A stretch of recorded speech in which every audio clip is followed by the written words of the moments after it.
আদি পিতা হযরত আদম আলাইহিস সালাম থেকে নিয়ে শুরু করে আখেরি জামানার পয়গম্বর জনাব মুহাম্মদুর রাসূলুল্লাহ সাল্লাল্লাহু আলাইহি ওয়াসাল্লাম পর্যন্ত যত পয়গম্বরকে আল্লাহ তাআলা দুনিয়ার জমিনে পাঠিয়েছিলেন, সকলকে পাঠিয়েছিলেন একটা উদ্দেশ্যে, সেটা হলো মানুষের কল্যাণের জন্য, মানুষের হেদায়েতের জন্য। জামানার পয়গম্বর সকলে এক এক করে বিদায় হয়ে গিয়েছেন।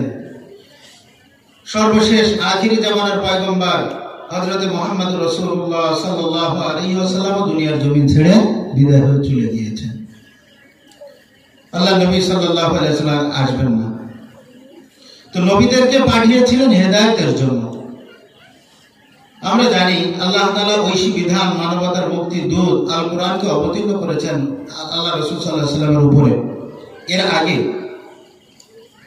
কম বেশি যে আল্লাহ তাআলা প্রত্যেক নবীর উপরে আসমানি গ্রন্থ অবতীর্ণ করেছেন বিষয়টি এমন নয়। কিছু কিছু নবীদের উপরে অবতীর্ণ করেছেন, কিছু নবীর উপরে করেন নাই। তারা পূর্ববর্তী আম্বিয়া ইকরামের কিতাবের অনুসারী ছিলেন। তো মোট আমরা জানি 104 খানা আসমানি কিতাব আল্লাহ তাআলা অবতীর্ণ করেছেন। এর ভিতরে বড় কয়খানা? জবান খুলে বলেন তো, বড় কয়খানা? নাম কি?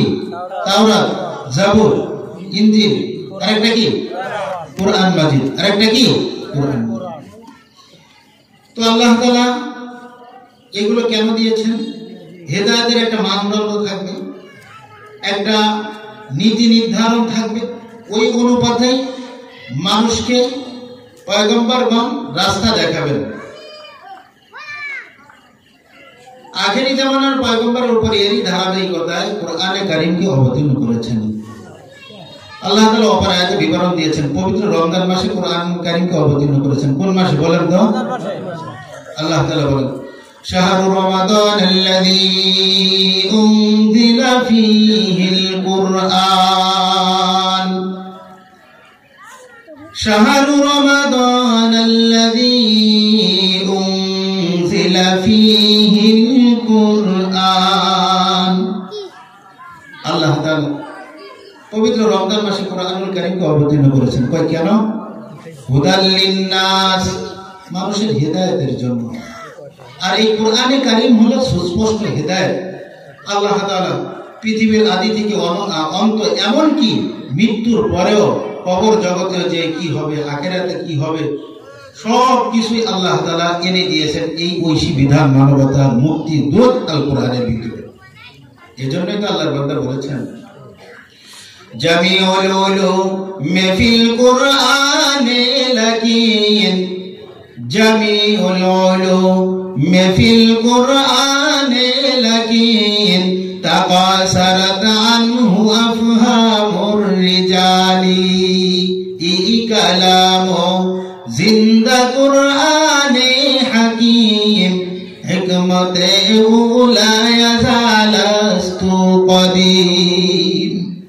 আল্লাহ তাআলা কোরআনে কারীমের ভিতরে সব কিছু পুঙ্খানুপুঙ্খানুভাবে এনে দিয়েছেন, কিন্তু আমরা অনুধাবন করতে পারি না। কেন? আমাদের ব্রেন সংকীর্ণ হওয়ার কারণে, মানুষের ব্রেন সংকীর্ণ হওয়ার কারণে মানুষের এটা অনুধাবন করতে পারে না। প্রিয় উপস্থিত, যে কথা বলতেছিলাম, আল্লাহ তাআলা প্রত্যেক নবীর উপরে অবতীর্ণ করেছেন বিষয়টা এমন নয়। কিছু কিছু নবীর উপরে অবতীর্ণ করেছেন ঐশী বিধান, যেগুলো আল্লাহ তাআলা আসমান থেকে পাঠিয়েছিলেন।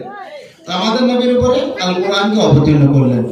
পাশাপাশি আল্লাহ নবী সাল্লাল্লাহু আলাইহি ওয়াসাল্লাম যেই দিক নির্দেশনাগুলো সাহাবা আজমাইনকে দিয়েছেন, উম্মতকে বলেছেন, এই কথা বা আমলগুলোকে, মৌন সমর্থনকে হাদিস বলা হয়।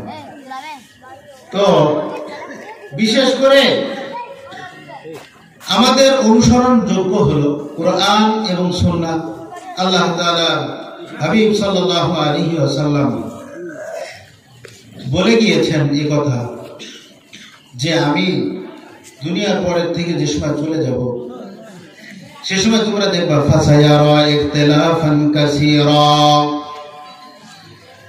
মাইয়াইশ মিনকুম।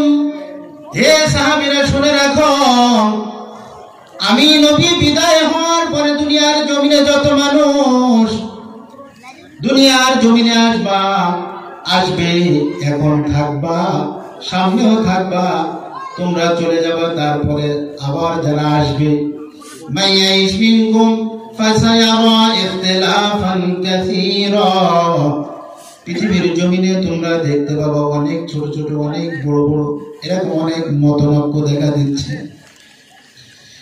এই অধিক মতানৈক্য যে সময় হবে, তখন কি হবে, আমাদের উম্মতদের কি হবে, এটাও আল্লাহর নবী বলে দিয়ে গিয়েছেন। নাই নাই কোনো টেনশন নাই, ভয় নাই, তোমাদের দুইটা কাজ করতে হবে। এক নাম্বার হলো আল্লাহর কিতাবকে তোমরা আঁকড়ে ধরবা। অপার দীর্ঘ লম্বা হাদিসের ভিতরে আল্লাহর নবী সাল্লাল্লাহু আলাইহি ওয়াসাল্লাম কুরআনে কারীমের বিশেষণ বর্ণনা দিতে যায় বলতেছেন, ওয়া আব্দুল্লাহিল মাতিন, এই কুরআনে কারীম হলো আল্লাহ তাআলার থেকে দেওয়া মজবুত রজ্জুর রশি। যে ব্যক্তি একে সামনে রাখবে, এই অনুপাতে তার জিন্দেগিকে পরিচালনা করবে, রফাহুল্লাহ, আল্লাহ তাআলা এই পৃথিবীর জমিনে তার সম্মানকে উঁচা করে দিবেন। সুবহানাল্লাহ। আর যে ব্যক্তি ওমান কসাবাহুল্লাহ, সৎ দিয়ে যে ব্যক্তি এই কোরআনে কারীমকে পরিত্যাগ করবে, ছেড়ে দিবে, আল্লাহ তাআলা তাকে একবারে চূর্ণ বিচ্ছিন্ন করে দিবেন। এই হাদিসে দীর্ঘ বিশেষণ আল্লাহ তাআলা হাবিব সাল্লাল্লাহু আলাইহি ওয়াসাল্লাম বিবরণ দিয়েছেন। এই দিকে আলোচনা বেশি করব না, সামনে চলি।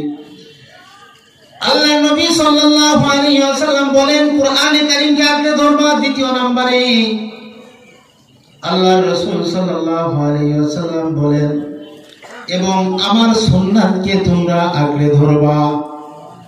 আবার হাদিসের ভিতরে বলেছেন, আলাইকুম বিসুন্নতি ওয়া সুন্নতি খুলাফায়ে রাশিদিন আল মাহদিয়িন, আমি নবীর সুন্নাতকে আঁকড়ে ধরবা। আর হলো আমার সাহাবা আজমাইনের মাঝে যারা খুলাফায়ে রাশিদিন রয়েছে, এই খুলাফায়ে রাশিদিনের তোমরা তরিকা পথগুলোকে আঁকড়ে ধরবা।